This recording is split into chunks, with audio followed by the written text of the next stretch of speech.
अजीबोगरीब घटनाएं हो रही थीं।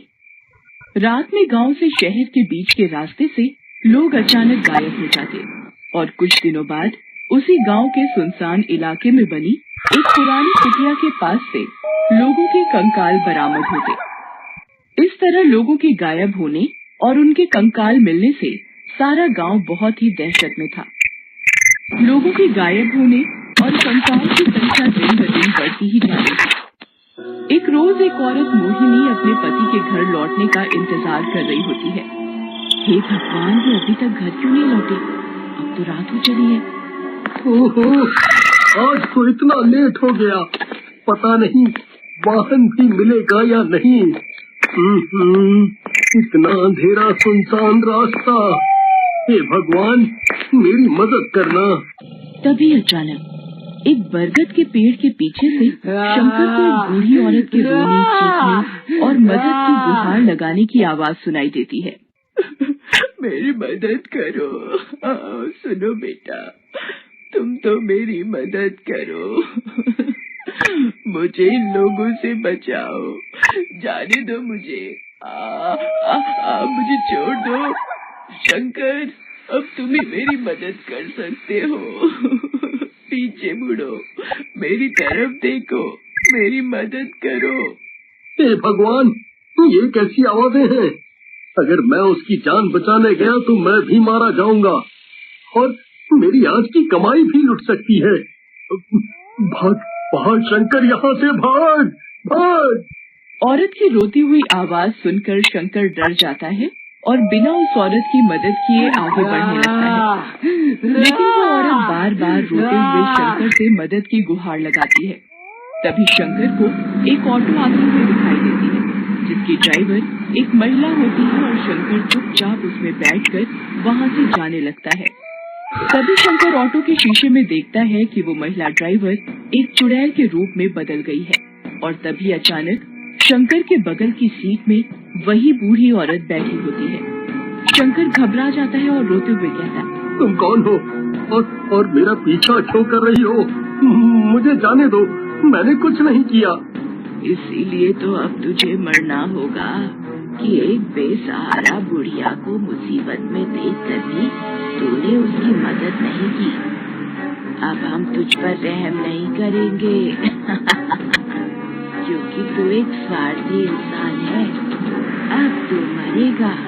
तभी वो तेज ऑटो एक पेड़ में टकरा जाती है और शंकर की मौत हो जाती है और दोनों चुड़ैल माँ बेटी हंसते हुए वहाँ से गायब हो जाती है। रामू भैया, बबलू के पापा कल दोपहर से अब तक घर नहीं लौटे। कल दुकान के काम से शहर जा रहा हूँ, रात तक लौट आऊंगा कहकर गए थे, पर अब तक नहीं आए। अब आप ही हमारी मदद कीजिए। हे भगवान, फिर कहीं शंकर के साथ भी तो वही अनर्थ नहीं हो गया? कैसा अनर्थ भैया? ये आप क्या कह रहे हैं? मुझे तो बहुत डर लग रहा है। तुम्हें पता नहीं, मैंने सुना है गांव से शहर के बीच के रास्ते में एक चुड़ैल रहती है। जो कोई गलती से उसके ऑटो में बैठ गया तो वो चुड़ैल जीते जागते लोगों को कंकाल बना देती है। हाय राम, अब मैं क्या करूं? ना जाने वो चुड़ैल मेरे पति का क्या हाल करेगी। वहीं गांव में एक दिन कुछ लोगों को फिर उसी रास्ते पर बरगद के पेड़ के नीचे से कुछ लोगों के शरीर के कंकाल मिलते हैं। तभी गांव का एक आदमी कहता है, हे भगवान, एक और मासूम की बलि। ये सब उसी चुड़ैल माँ बेटी का किया धरा है। लेकिन ये इंस्पेक्टर खोखा सिंह हमारी किसी बात पे यकीन ही नहीं करता। भूत प्रेत की बातें तो उसे फिजूल लगती हैं। उसे हंसी आती है ये सब बातें सुनकर। हाँ, तुम ठीक कहते हो भाई। जिस दिन वो चुड़ैल उस इंस्पेक्टर खोखा सिंह को कंकाल बनाएगी, उस दिन उस पुलिस वाले की अकल खुलेगी। हम गांव वाले तो उसे अनपढ़ रखते हैं, उल्टा हमें ही इन मौत का जिम्मेदार ठहराता है वो।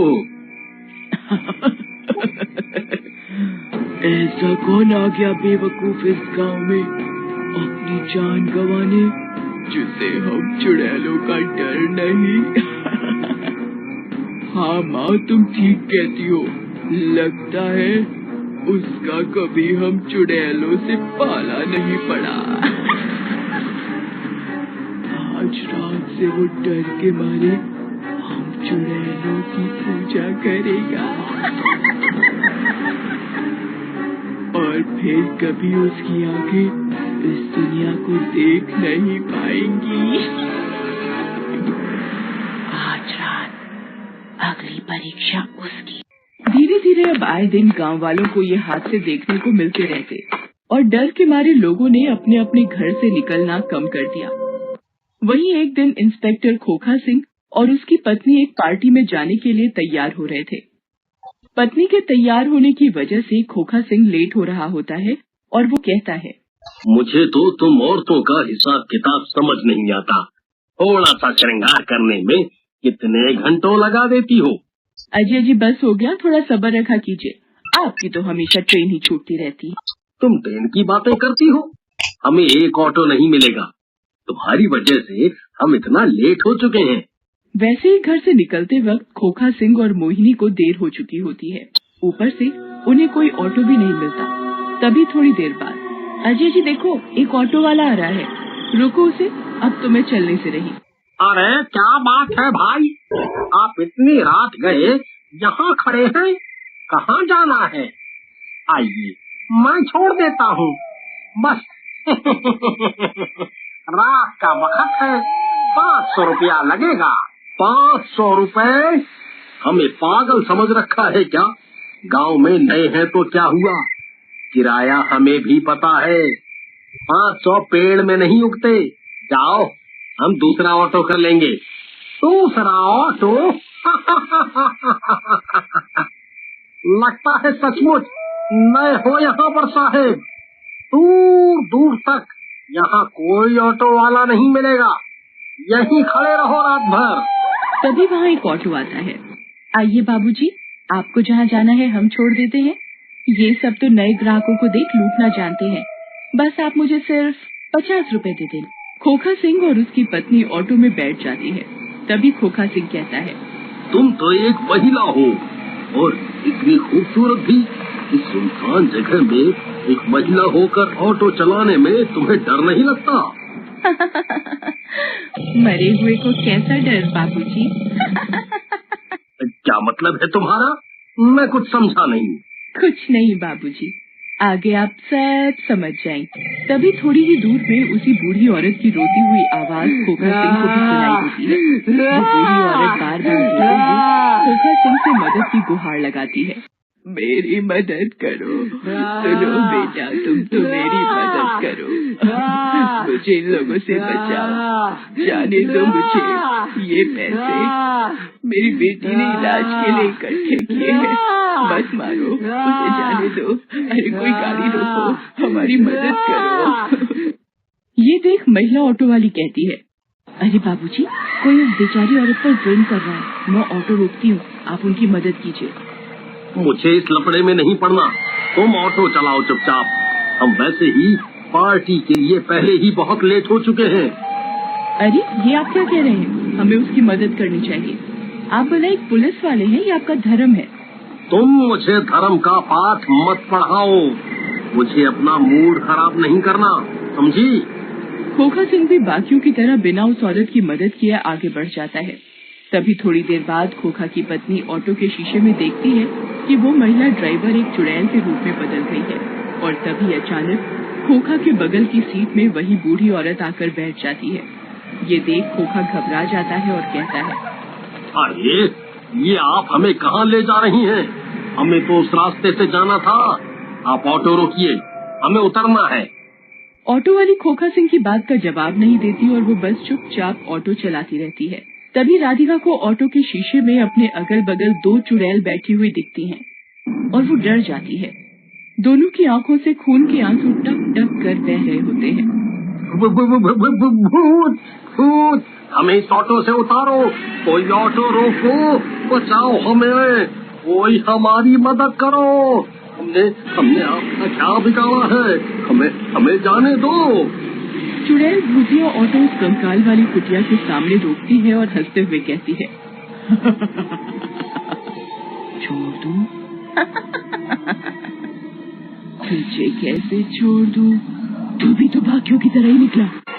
तुम जैसे लोगों की मदद न करने की वजह से आज हमारा परिवार इस दुनिया में नहीं है और हमारी आत्मा न्याय के लिए दर दर भटक रही है।